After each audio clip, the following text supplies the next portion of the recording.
Módulo 6. Expresiones, emociones y sentimientos. Este módulo enseña a asignar colores a algunos objetos, elaborar frases de exclamación, sorpresa y de pregunta.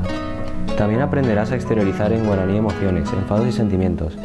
Serás capaz de crear frases para ocasiones especiales, como felicitaciones de cumpleaños y bodas. Augurar a tus amigos y familiares un feliz cumpleaños, unas buenas vacaciones o felicitaciones por Navidad, Año Nuevo, Pascuas, etc. Contiene también este módulo una mirada a la literatura paraguaya, para conocer los casos, el Mombeú, Guaú y saber el origen de Perurimá.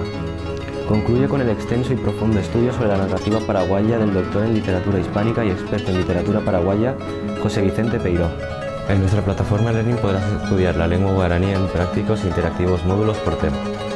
Cada módulo abarca varias lecciones, facilitando el aprendizaje y fijación, creando un hilo conductor que enlaza las lecciones.